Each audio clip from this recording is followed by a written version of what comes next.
এই যে এই ছাগলের বাচ্চাটা দেখতেছেন, এই ছাগলের বাচ্চাটা নিয়ে বেশ কিছুদিন আগে একটা ভিডিও করছিলাম। এই ছাগলের বাচ্চাটা এখন আর নেই। এই ছাগলের বাচ্চাটা বেশ কিছুদিন আগে মারা গেছে। কী জন্য মারা গেছে এটা নিয়ে একটু কথা বলবো আজকে। আসসালামু আলাইকুম রহমতুল্লাহ। মিতালি এগ্রোর পক্ষ থেকে সবাইকে শুভেচ্ছা।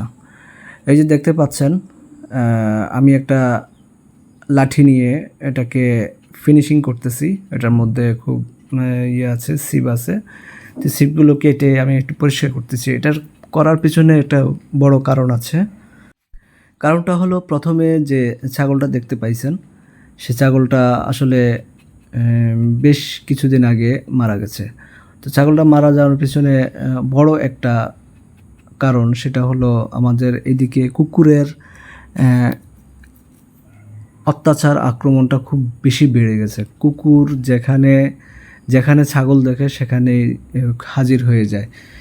এখন একটা দুইটা কুকুর হাজির হয় না, ওরা একসাথে 4-5টা মিলে এসে হাজির হয়ে যায়।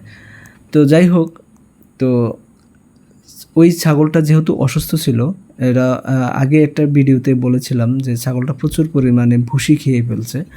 তো এটা আমাদেরই ভুলের কারণে ভুসি খেয়ে ফেলছে। সকালে এবং দুপুরে 2বার ভুসি খাওয়ার কারণে ছাগলটার পেটের ভিতরে এটার প্রস্রাবটা আটকায় যায়, প্রস্রাব আর হচ্ছিল না। তো যার কারণে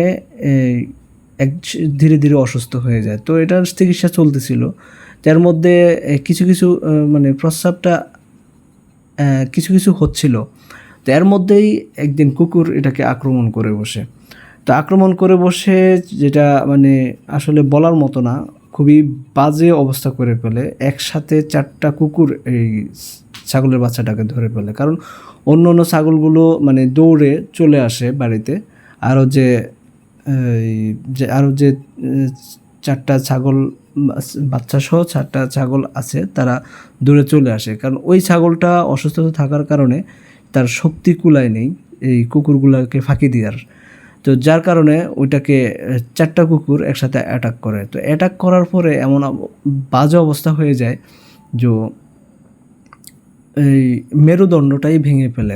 4টা কুকুর এমনভাবে ধরে যে এটার মেরুদণ্ডটাই টোটালি ভেঙে যায়। তো যার কারণে এই ছাগলটা আর টিকে থাকার মতো অবস্থা আর থাকে না। তো যাই হোক, আমি সেই চিন্তা ভাবনা করে যে আসলে কুকুরগুলোকে আশেপাশে দেখলে এগুলো তাড়াতে হবে। তো তার জন্য চিন্তা ভাবনা করলাম যে এমন একটা লাঠি বানাই, যে লাঠি দিয়ে আমি সবসময় কুকুরগুলোকে করবো। তো যাই হোক, চিন্তা করলাম যে অতীতে একটা লাঠিয়াল বাহিনী নামে একটা বাহিনী ছিল, যেটা ওরা লাঠি নিয়ে করতো, বিভিন্ন ধরনের মজ মাস্তি বা করতো, খেলাধুলা করতো বা যাই হোক।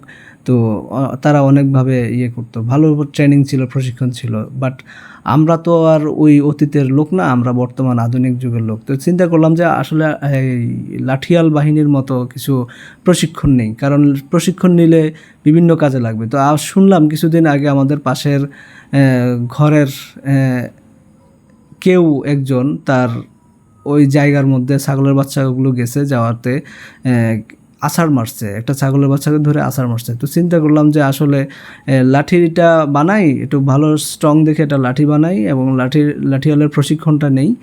তো দেখা গেছে কুকুর ধরলে কুকুরও শায়েস্তা করা যাবে, মানুষ ধরলে মানুষকেও শায়েস্তা করা যাবে। তো সেই চিন্তাতেই আসলে এই প্রশিক্ষণ নেয় আর কি। এই যে দেখতেছেন ছাগলের বাচ্চাটা, আসলে এই বাচ্চাটা নিয়ে তো অতীতে একবার ভিডিও করছিলাম, এবং এই বাচ্চাটাই দেখতে খুবই সুন্দর এবং খুবই মায়াবী, এবং এই বাচ্চাটা খাসি বাচ্চা ছিল। তো আমার কাছে এই বাচ্চাটা খুবই ভালো লাগতো, এবং আমি খুবই আদর করতাম এই বাচ্চাটাকে, খুবই আমার কাছে মায়া লাগতো। কিন্তু এই বাচ্চাটা মারা যাওয়ার পর আসলে খুবই কষ্ট লাগছে, খুবই কষ্ট পাইছি আমি। তো যাই হোক, আপনারা দোয়া করবেন যেন আমাদের যে সম্পদ এগুলো রক্ষা করতে পারি। আল্লাহ তাআলা প্রদত্ত থেকে যে সম্পদ আল্লাহ আমাদেরকে দিয়েছে, সেগুলো যেন আমরা রক্ষা করে রাখতে পারি আর কি। সবাই দোয়া করবেন। আবারও শুভেচ্ছা আপনাদেরকে। আল্লাহ হাফেজ। আসসালামু আলাইকুম রহমতুল্লাহ।